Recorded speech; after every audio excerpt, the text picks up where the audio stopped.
Ahojte, mám tu takýto mini vlogčík z New Jersey. Ja mám výlet v New Yorku. Idem do jednej kaviarne.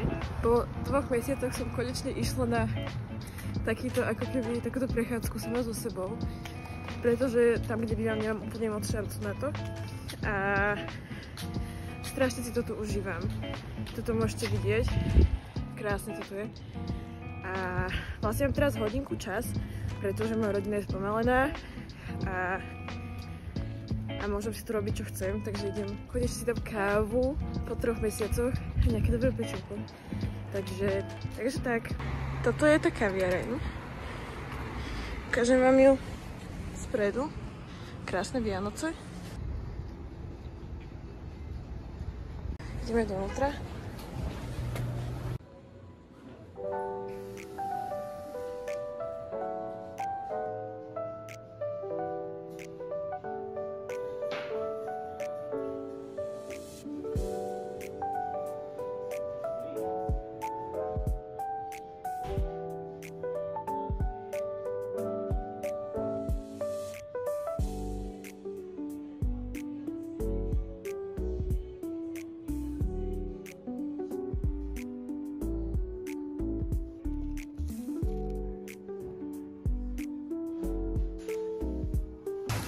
Takže ja to spakovalo všetko. A keď som mala takú, som si tak zamyslela na tým, čo to vlastne robím. A úplne som si uvedomila, že tak strašne vďačná som za všetko, čo sa teraz deje. A mne to prišlo také nereálne, že čo tu vlastne robím. Práve som poslala storku z New Yorku, z Times Square a proste takéto, že keď sa niečo strašne tešíte a potom to príde, tak si vôbec neviete tak užívať toho, jak ste sa na to tešili. A presne to teraz prežívam. A som extrémne vďačná. A neviem nejak to opísať. Ale dobrá, poviem vec teda.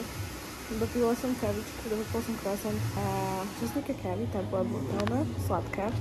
Že bol tam vlastne cukor v tej káve a vlastne bol aj sirup na vrchu. A dokopy to bolo dosť. Keby tam dali jedno alebo druhé, bolo by to vždy ideálne. Ale tej káve fakt, tá káva bola vždy dobrá.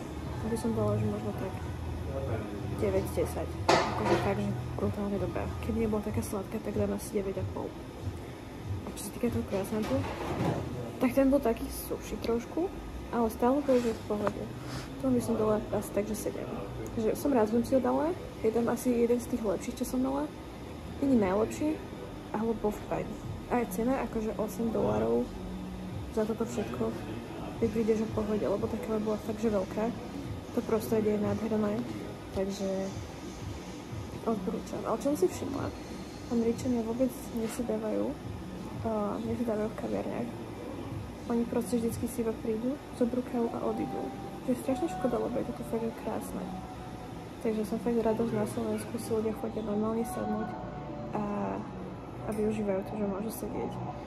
A neponáhľujú sa stále niekam. Takže ponáhľajú, ale chápme sa.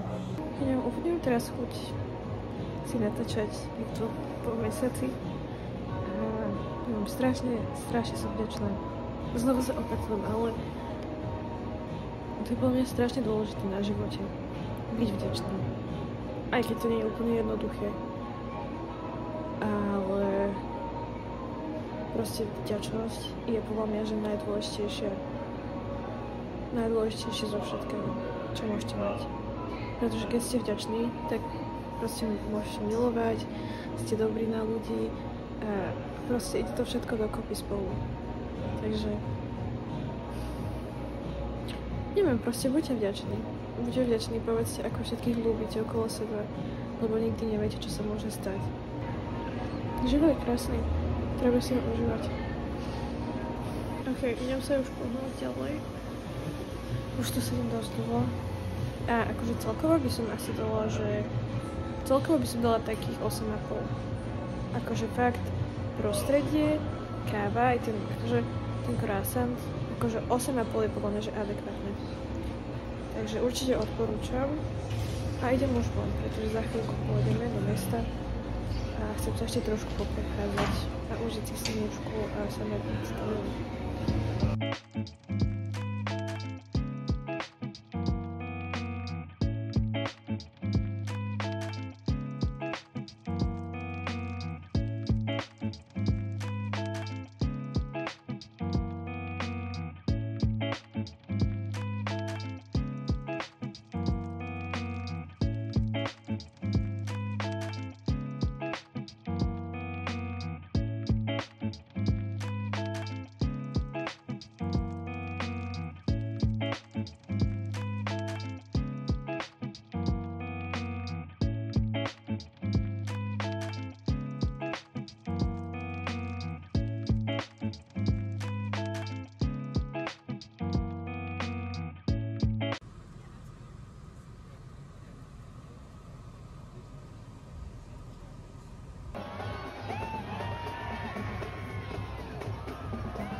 Tak a toto som vám dala ešte nejaké zábery, ktoré som ako nejako pozbierala z celého pobytu. Tuto sme boli vlastne v takom múzeu lietadlovom, kde boli kadejaké vojnové lietadlá staré.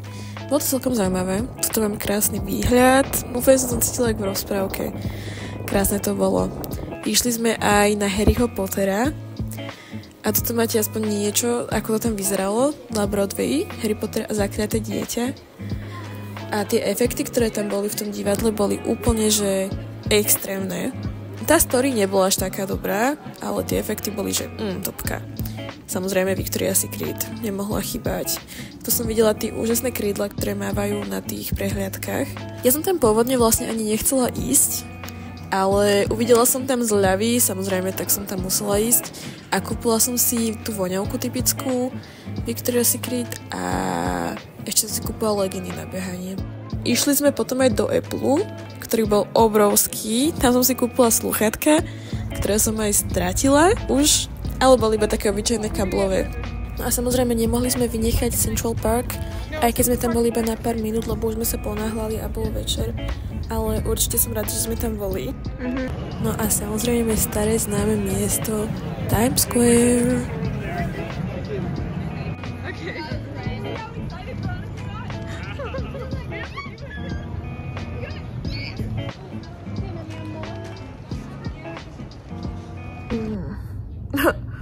Dobré ráno. Práve tu je môj posledný deň. Posledný deň v New Yorku. No, už ani nejdeme do New Yorku vlastne. Posledný deň v New Jersey. Je 9 hodín. Mali sme odísť medzi 6 a 8, takže neviem úplne, kedy odídeme. Ale akože pre mňa iba dobré. Stihla som ráno si spraviť pilates a tak som sa dobre zobudila. Takže ja som iba rada, že mám čas. A príde mi to strašne depresívne, že posledný deň. Príde mi to depresívne a neviem, čo teraz budem robiť s mojím životom. Reálne, ja tu proste chcem ostať. Ja tu chcem ostať a to bude asi lepšie. Tak ja sa tu cítim ako vo sne. Ako vo fucking sne. A nechcem, aby skončil. A zase, ako som sa tu cítila prvý deň, keď sme sem prišli, tak som sa cítila trošku od veci, lebo sme sa vlastne stretli s mojou hostsestrou a s náš rodinným kamarátom a akože oni sa hlavne rozprávali s nimi. A keďže nie som moc socializačná ani nič, tak som sa cítila ako keby taká kicked out, povedzme. Ale ja som sa sama dala do tej pozície, to je ten problém. A prvý deň bol taký, že Potom, keď sme sa vrátili večer, tak sme pozerali Arcane, samozrejme. Čo iné, lebo to, že všetci s tým obsessed úplne najviac. Takže sme pozerali to a som sa cítila trošku lepšie už. A potom to bola vlastne streda, dneska je sobota. Čiže dneska je nedeľa. A nasledujúce všetky dni boli, že ako v rozprávke. ja neviem čo sa stalo, že som sa zase cítila super, ale ja som sa fakt cítila úplne proste jak člen rodiny a proste neviem opísať, jak dobre sa tu cítim s nimi a proste aký pokoj do života mi oni dávajú. A strašne som sa posunula po psychickej stránke, po fyzickej stránke. Môj vzťah s jedlom sa zlepšil, že extrémne moc. Ja som sa ani jeden deň neprejedala. Ani chvíľu. A proste každý deň som jedla iba to, čo som na čo mala chuť. A ja som trošku hľadovala, lebo však keď sme sa dostali z A bodu A do bodu B, tak sme vždy nemali jedlo. A proste fakt to bolo také úplne prirodzené. A strašne sa mi to páčilo.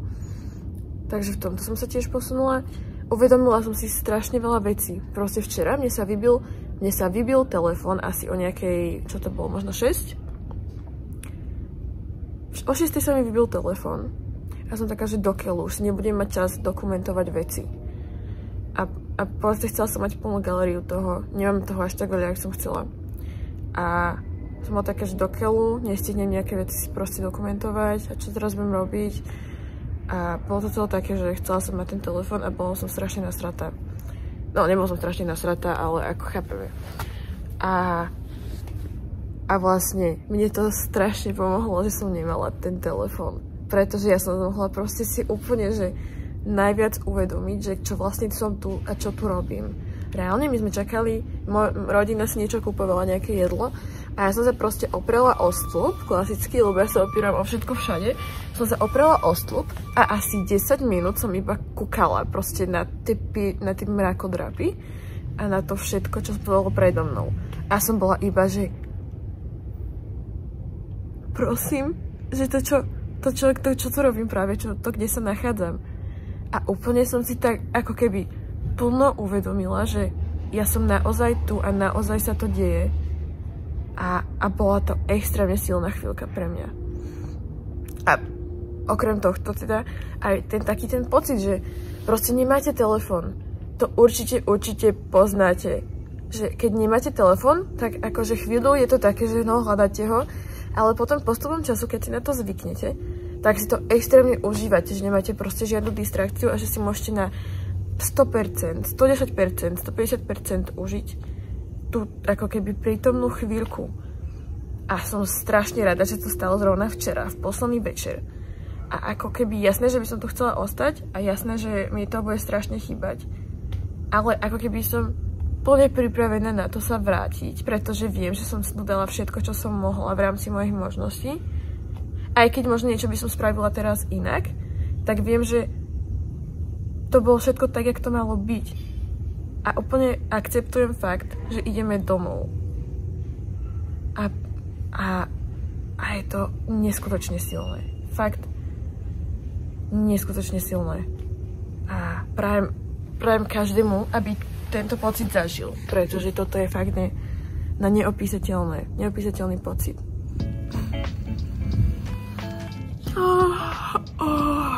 Dobre, idem sa asi baliť.